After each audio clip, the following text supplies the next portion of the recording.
At a certain age, many seniors stop talking about their bodies. They stop asking questions. They stop wondering what still matters.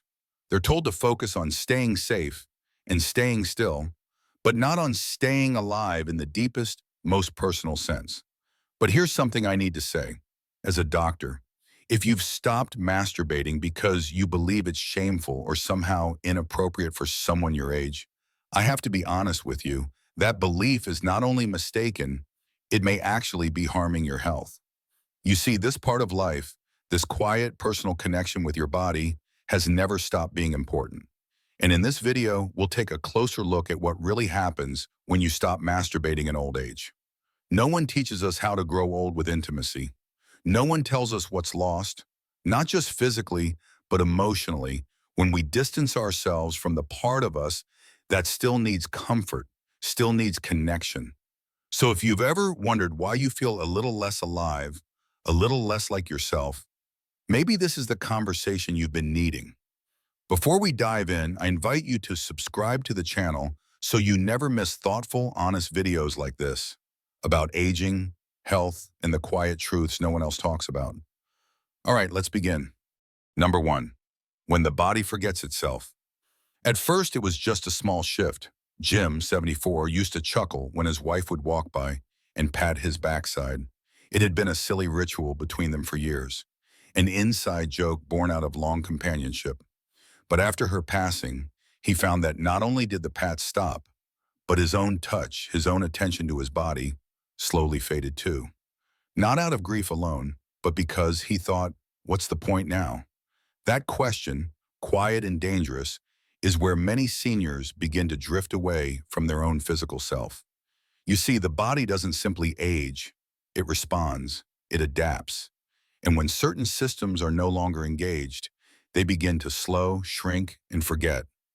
Just like muscles lose tone without movement, your sexual organs also lose vitality without gentle stimulation. It's not about lust, it's about maintenance. I've worked with hundreds of older adults who noticed discomfort in their pelvic area, sometimes even pain, and assumed it was just aging. But often it's more about inactivity.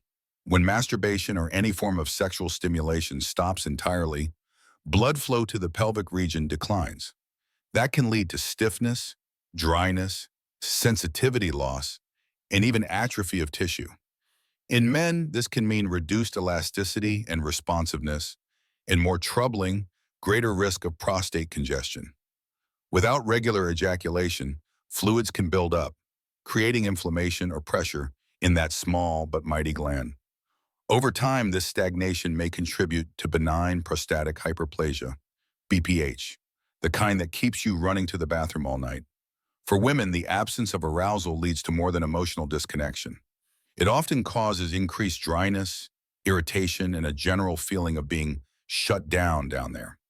Vaginal tissue without blood flow and movement loses its softness. Sometimes it even becomes painful to touch. What surprises many is how fast this shift can happen. Within just a few months of no stimulation, the body begins to dull its own responses. It forgets what used to feel good. The good news? That memory can be brought back. But it takes time, and like any part of your health, the longer it's ignored, the harder it is to restore. This isn't about chasing passion or reclaiming youth. It's about circulation, about preventing pain, about preserving what's yours. No one would ever say, you're too old to brush your teeth. So why would we treat self-touch any differently? Your body still needs care, and it still remembers how if you help it. If this chapter resonated with you, don't forget to subscribe to the channel. And feel free to leave a comment below, whether it's your story or a question. I personally read and respond to everyone. Number two, the emotional cost of disconnection.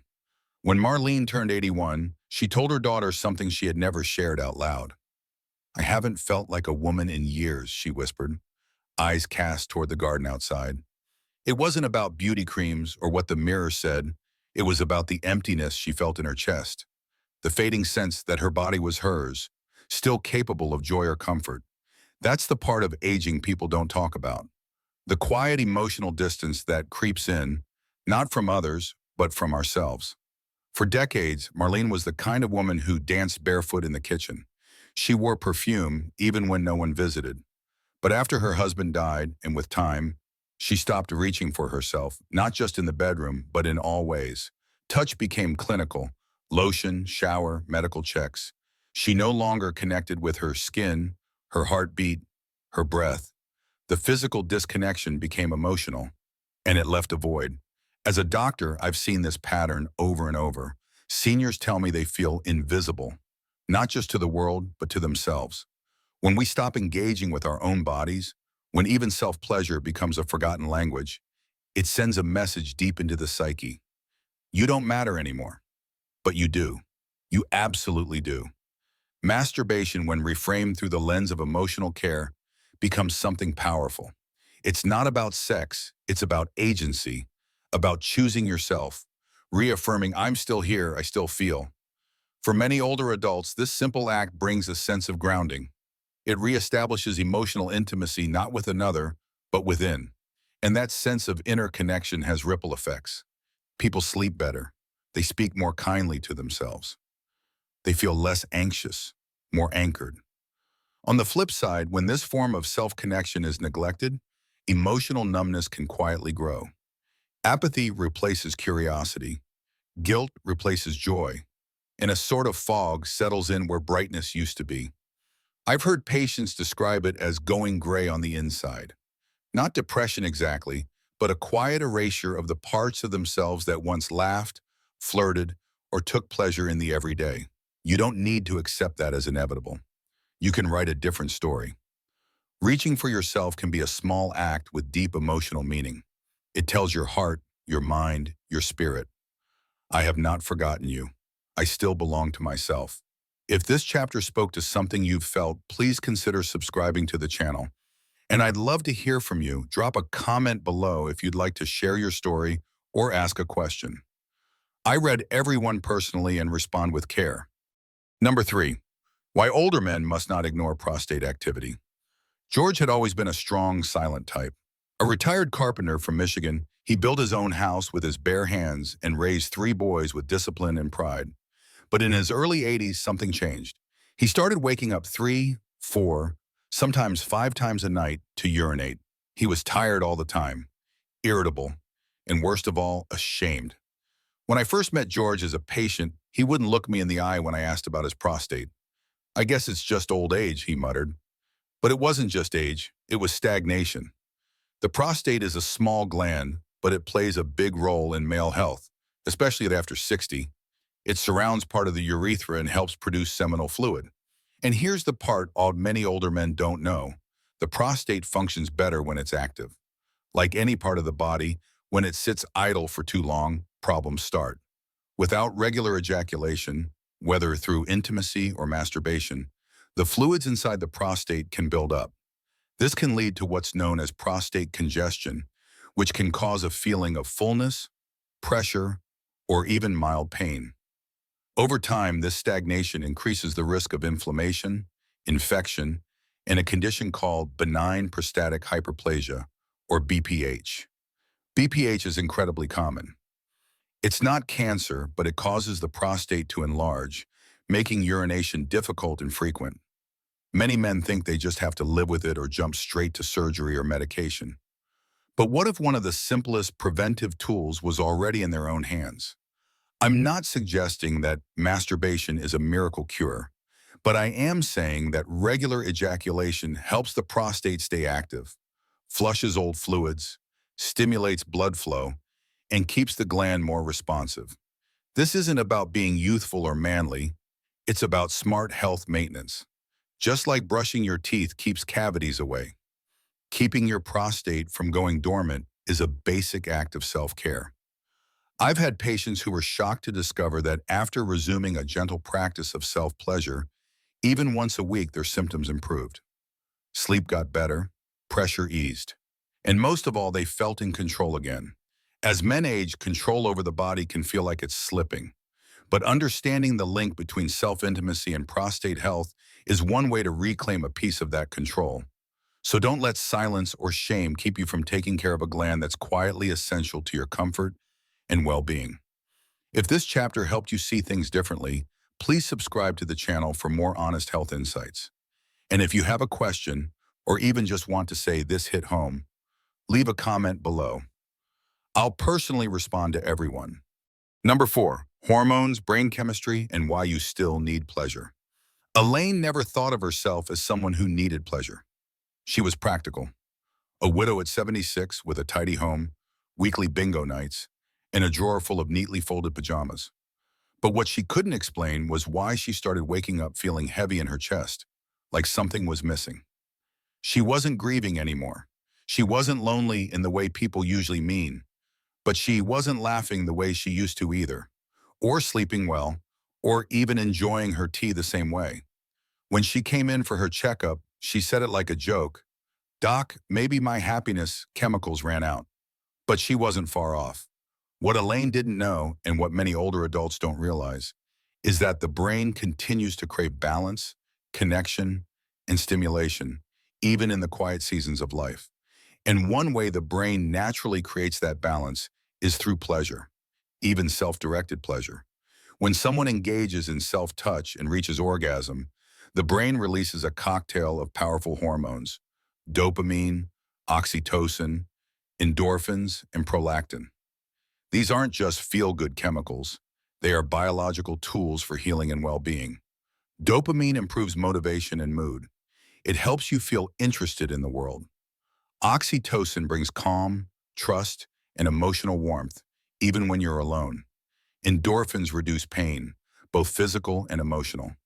Prolactin supports deep sleep and cellular repair during the night. Now imagine this. In old age, when stress and poor sleep are more common, when energy dips and emotions flatten, your body still holds this internal medicine cabinet, and you can access it without pills, without appointments.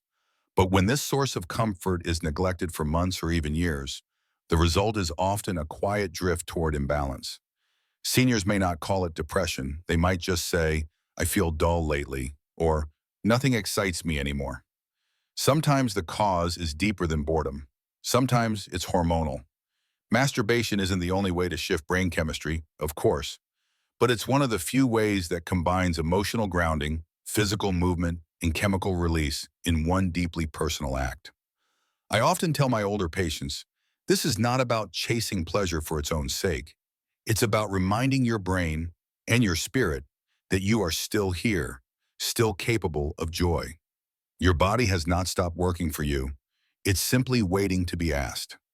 If this chapter opened your eyes to something new, don't forget to subscribe to the channel for more insights like this.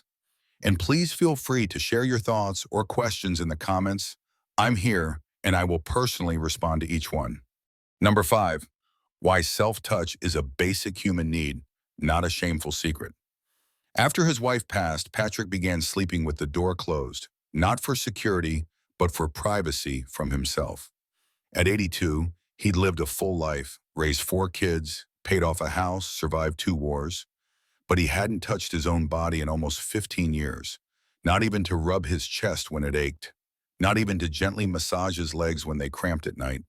It wasn't just about sex. It was about the belief buried deep that touch no longer belonged to him. For many older adults, touch slowly disappears. The grandkids grow up, friends pass away, hugs become rare, and the daily warmth of skin against skin, something we take for granted in youth, slips quietly out of reach. What most people don't realize is that touch is a biological necessity, not a luxury, not a childish indulgence, a necessity.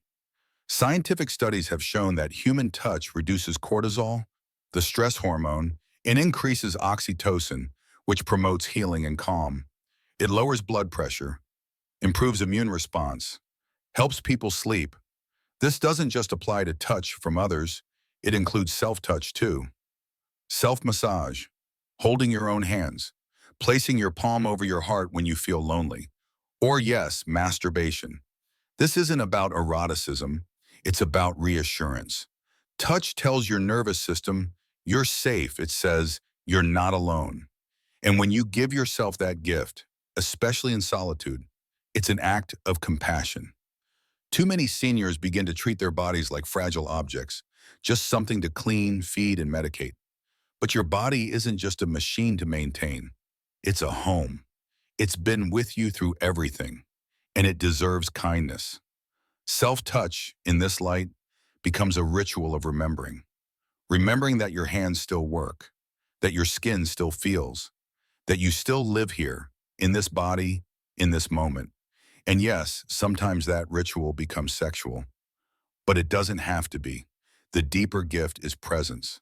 When Patrick finally told me, I reached for my arm the other night just to hold it, and I cried.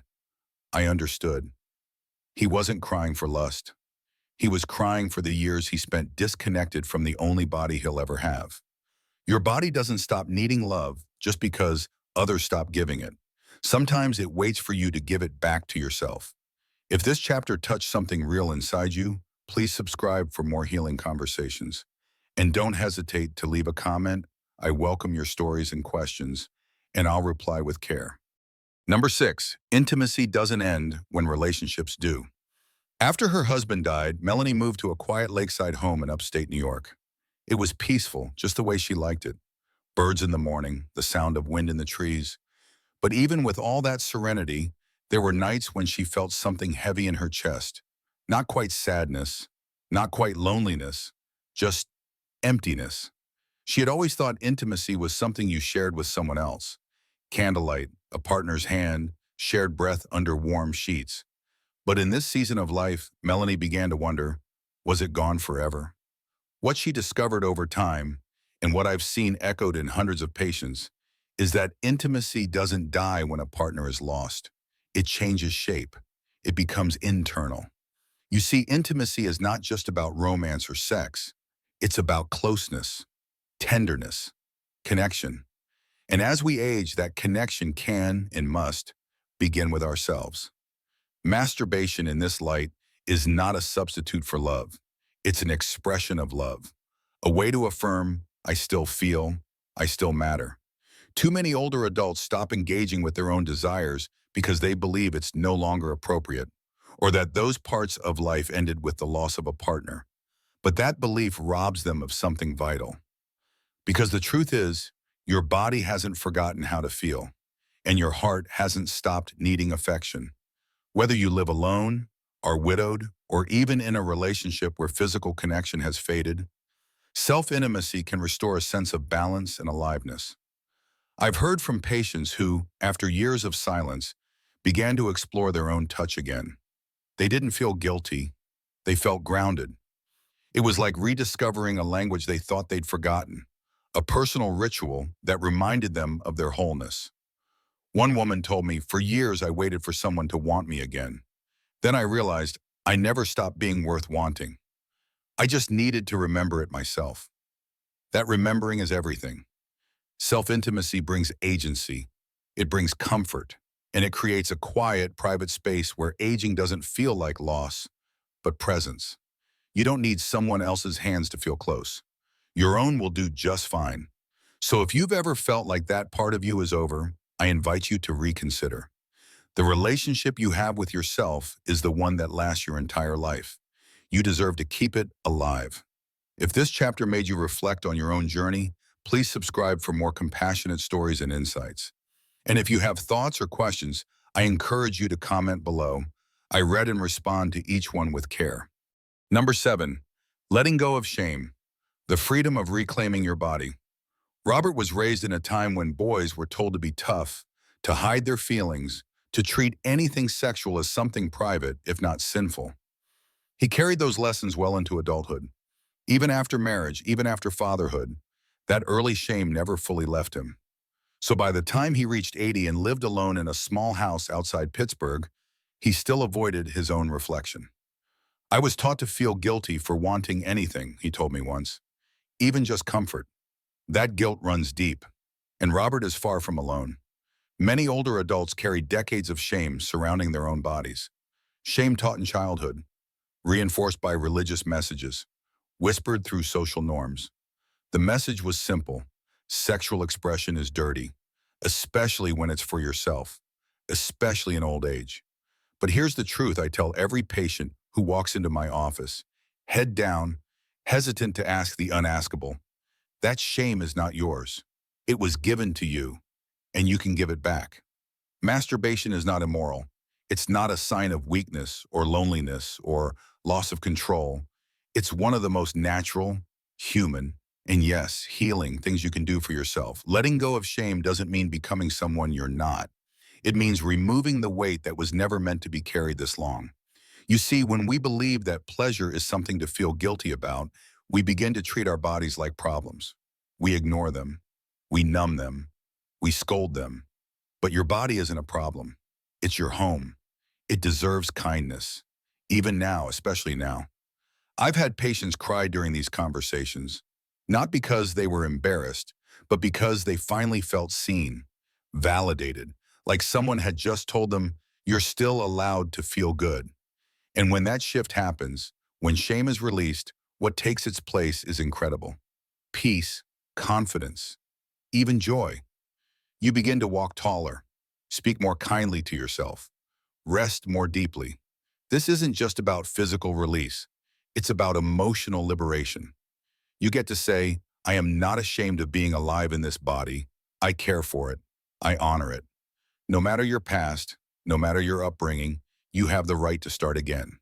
If this chapter helped lift even a small burden from your shoulders, please consider subscribing to the channel. And if there's something you've carried for too long, feel free to share or ask below. I'll respond to every message with the care it deserves. Number 8, gentle, safe, and respectful. How to practice self-intimacy in later life.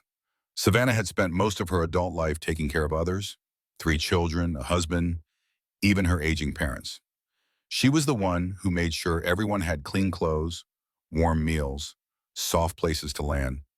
But at 83, living alone for the first time in decades, she realized something strange.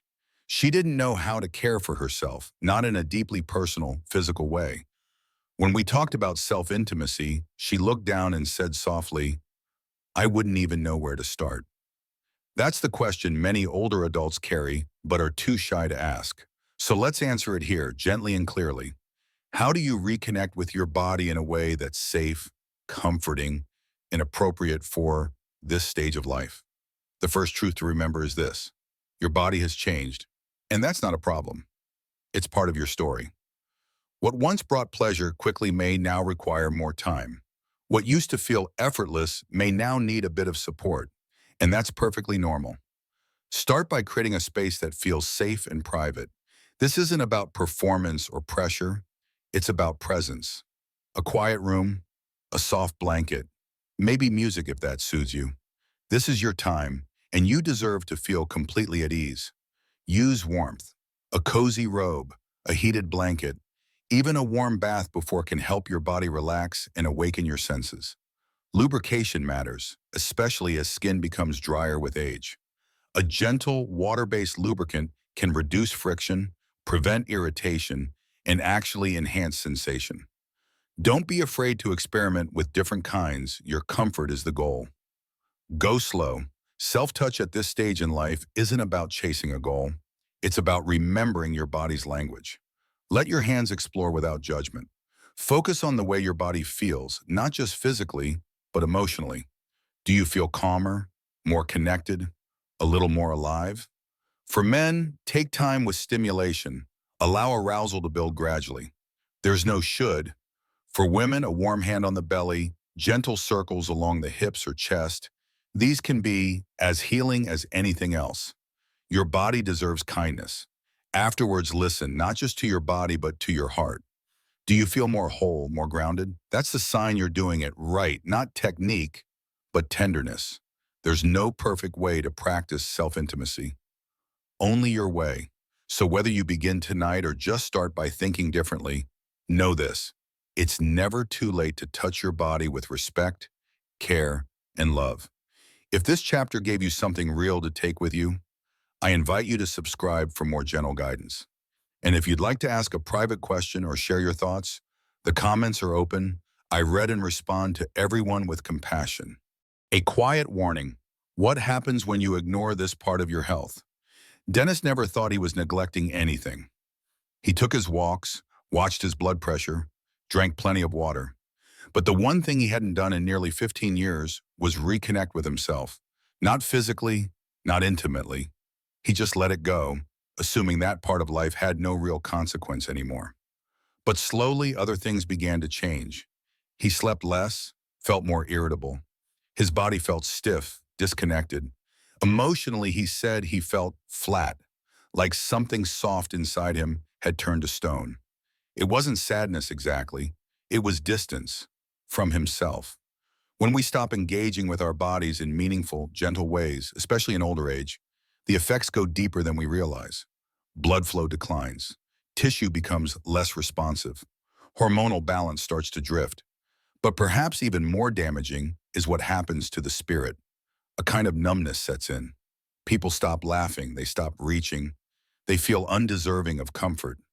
And slowly they begin to treat their bodies like worn machines, functional but no longer worth nurturing. That's the quiet danger. Not that something dramatic will happen overnight, but that you'll fade piece by piece until you no longer feel like you live inside yourself. I'm here to remind you it's not too late to reconnect. Your body is still yours. Your tenderness is still alive. But the longer you wait, the harder it is to return. Start small, start slow, but please don't keep waiting for permission to care about this part of you. If this message gave you something to reflect on, I invite you to subscribe for more honest, healing conversations. And if you want to share it or ask something, leave a comment below. I'll personally read and respond to everyone. Conclusion. A final word on dignity, desire, and aging with wholeness. Aging is not the end of intimacy. It's the beginning of a different kind of knowing, a quieter, richer relationship with your own body, spirit, and truth. If there's one lesson I hope you carry from this video, it's this.